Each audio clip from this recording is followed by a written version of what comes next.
Hello everyone, I have here the LEGO 90th Anniversary Galaxy Explorer set. It's not a 1978 set, it's a 2022 set. And funny enough, showing you the box does not help to establish the age, because they even gave us a gloriously retro packaging design to go with it. They did not go with the all black 18 plus style. Very happy about this. I did buy this full retail price of $100 US and then built it live over on my Twitch channel. This comes with 1,254 pieces with 4 minifigures. 2 of them are red neoclassic astronauts, 2 of them are just white. You also get this little robot here. The craft is very low profile through all of the gray sections, though it gets very boxy in the back, and that's just a clear throwback, as is the entire thing, to the original 928, also known as 497 in some regions, from the original classic space days. However, I will point out that not only have they just captured the style, or at least tried to capture much of the visual style of the original, they've actually made this good and solid and functional as a modern craft. And I think that's the most important thing here, that this is not just a nostalgia hit for old folks like me.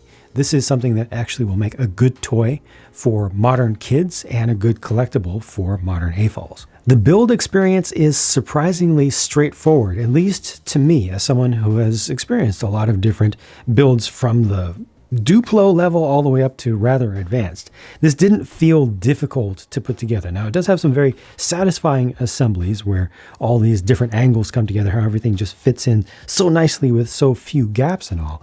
But it didn't feel difficult to follow the process along the way, and throughout most of it, I didn't feel particularly impressed by the techniques that were used. The end result is great. The design is high end, but to put it together, you just kind of idly follow the instructions along the way and you come up with this result, which at first glance from a distance doesn't look particularly complex. But again, from a design perspective, this is a master class. There are a lot of really, really difficult things that have been pulled off in a way that just looks very simple and also is easy and simple to assemble. By far the trickiest thing in this is this arrow right here, and I'm not going to fully spoil. I mean, if you look closely, you can see some of it, but I'm not going to fully spoil how that's put together for folks who, are watching this video, but are still going to buy this and want to experience that for the first time. That really blew my mind.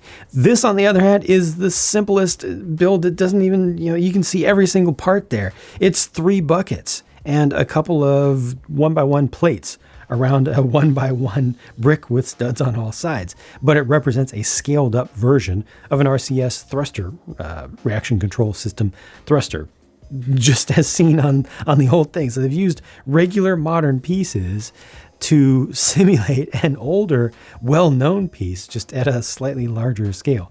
These engines actually don't look that great from the outside. I liked them when I was putting them together, but they look oversimplified. They look too smooth to me, honestly, now. But I really like the parts that are used in them. You got the light gray bucket here and these wheel parts.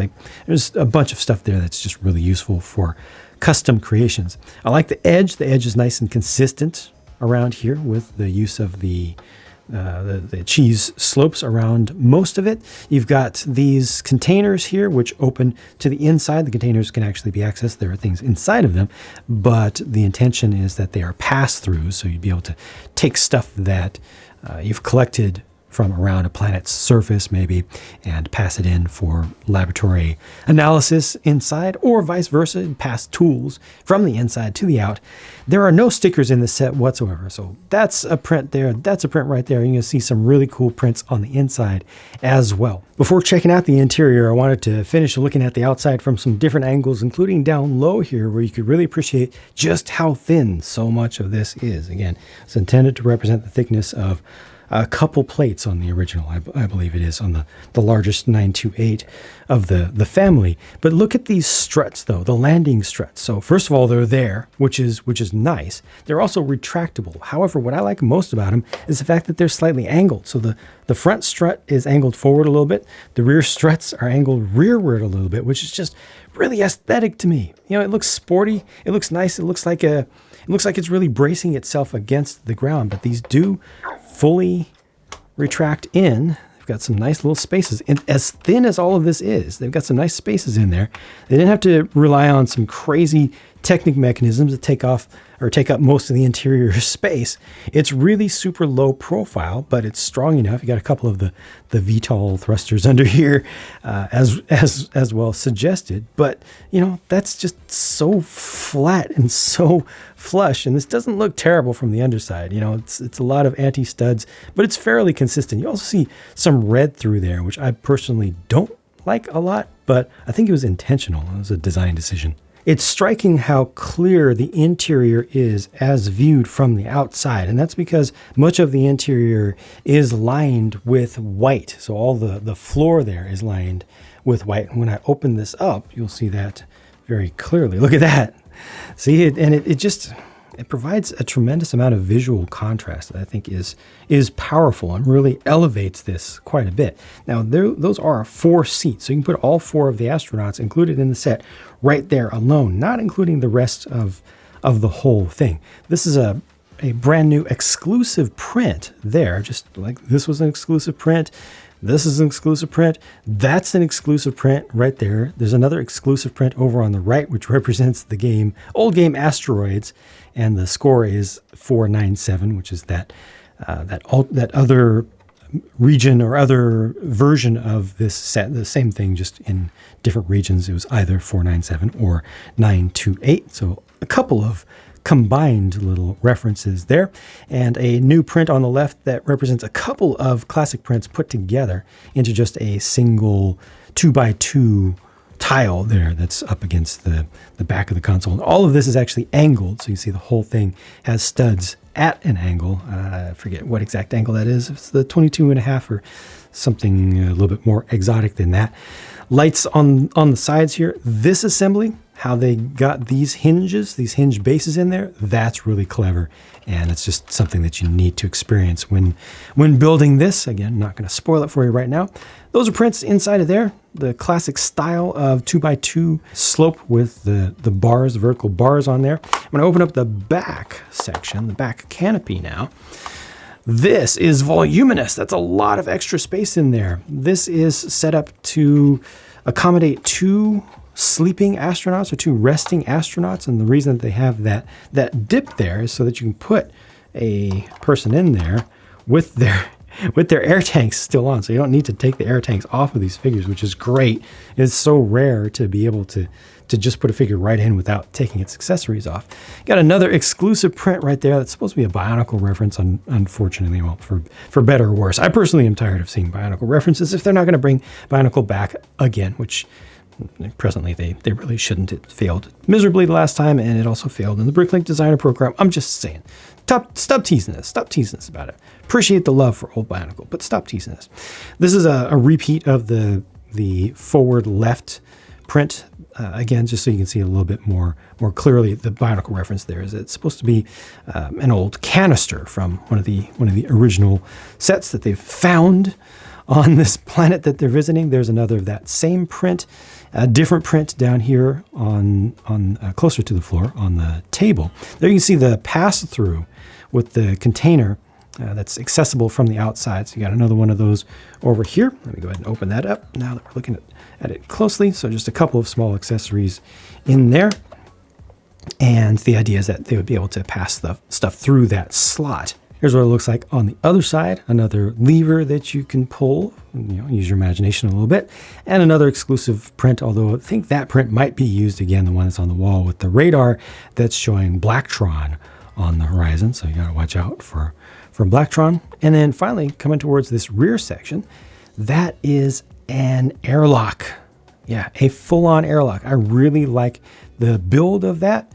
It has actually 3 rails, and one of them is completely custom built to ensure that the door floats nicely and is successfully able to be moved, to be opened and closed. Of course, you want to get access to the rear section to really see what that's about. And unlike the old ones, this has no lock involved. You just simply pull this apart to open up the rear section and to see the garage area there. So there's the other side of the airlock door. It was just a little bit impacted by the buggy here, but the way that works is super satisfying to me personally. Here's what it looks like a little bit zoomed out so you can see, just have a better idea for what we're dealing with back here. So all of this easily swings open. Here's another thing that's very, very satisfying. So I'll go ahead and close up the airlock and maybe bring this down. Yes, I'm going to bring that down. Then I'm going to roll this out. It's an 8x16 tile. It's moving the tires of the buggy right now. And if you had somebody sitting on that, then they'd be off and exploring right now. And then you just drive this back in there, bring this up, put that in, bring this up, close everything together, and you're good to go once again. Let me just do that again because it's so satisfying. A couple clips on the sides there to hold on to minifig accessories as well.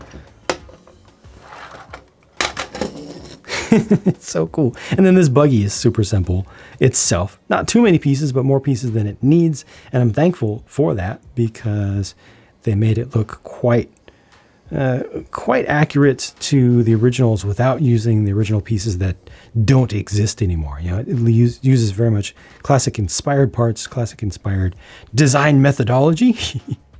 It looks like it belongs with Classic Space, but it uses parts that are available now. And you can attach some accessories to it. Would have been nice to have a clip or two on this and not just spots that accept bars, but I like this. I like this so much. It's cool. It's cool. Now, you mind if I point out one more thing? Just one more feature. These engines here, each of them, they're designed to break away. That's not to give this less engines. It's to give you more spaceships. This is a spaceship because what you do is you take a spaceman or space lady, space person. There you go. You put them there and then you fly away. This is very silly. Very, very silly. I wish that this had like fold out, just the smallest little fold out wings. Just little fins on the side. Then I would be good with it. As it is right now, is a little bit of a stretch, but it's fun. It takes a little bit of the feeling of what they did, what they've done a number of times in classic times, but really did especially well, I thought, with Benny's spaceship. But just integrates it a little bit better, and it's a little bit more difficult to notice there. That's kind of a hidden expansion for you. This set comes with 2 each of the red figure and the white figure, and then only 1 of the robot there, which is presently handling drink duty or possibly dish duty. Got to have those coffee mugs. Very important for Lego. Even though it's not Lego City, it's very important for Lego in general and their original themes to have coffee mugs. So 2 of the clear ones there. No alternate faces for these. These are obviously the classic inspired headgear pieces, the helmet pieces. So not the Benny ones with the fake broken chin strap, but has the thicker chin strap at the base, but has the classic style as opposed to the more modern style that we've had for quite a long time that's been used for most of the so-called neoclassic space figures. But yeah, no alternate heads, no prints on the back of the torsos that you're not seeing here. This is as close to original as they can reasonably do. Also, I want to point out that in one of those storage containers on the ship is this. It's a air tank piece in just plain black. You can never have too many extras of those, so nice to include that. Speaking of extras, these are the leftover parts, and I have no sticker sheet to show you because there were no stickers for this set whatsoever. In terms of value, this does compare very, very favorably to many other things that you can get from Lego today for $100 or more than $100. For the amount of stuff that you get here, for the number of parts, for the size of the thing, for how much you can do with it, for how good it looks on display, how finished and complete it looks, plus the play value also, all of that, by today's standards, by 2022 standards, this is not a bad deal. This to me feels like normal Lego is a premium product. Lego is an expensive toy stuff, but it's good expensive stuff. It's what I expect historically through all the eras of some of the best of Lego stuff when it comes to value. But you actually get more value than I've discussed here because there are also official alternate models, 100% official alternate models for this. They don't give you the instructions included in the box, but you can just download them off the Lego website. And it's not like they're side thoughts. They are fully developed designs of the equivalents, modern equivalents of the 924 and 918 spaceships. You know, the smaller and smaller still versions from the original line. Now, you cannot build both of those at the same time, unfortunately, but I can tell you, as of the time of the recording of this video, I have started the mid-sized one, and it is big and complex. Not just a little, again, not a little side thought, a little aside. They really put some serious design time into them. Overall, obviously, I'm happy with this thing, but as I think I mentioned earlier, what I'm most happy with is the fact that today, this is a good set. Obviously, you know, I was born in the 70s. I have nostalgia for, even though I never had true classic space sets in my childhood, I have nostalgia, strong nostalgia for it, because I used to look at those catalogs and I had one of the idea books that covered a lot of classic space stuff, and I imagined having it, you know, thought about it very fondly back then. But I can put all that aside. I can compartmentalize that in my brain, and I can evaluate this just as it is, as a toy today. It is a good toy today. It is a well-designed Lego spaceship today. It is refined, and it has a ton of usable space. More usable space than most ships of its size, most things of its size from Lego, and some things that are larger and more expensive.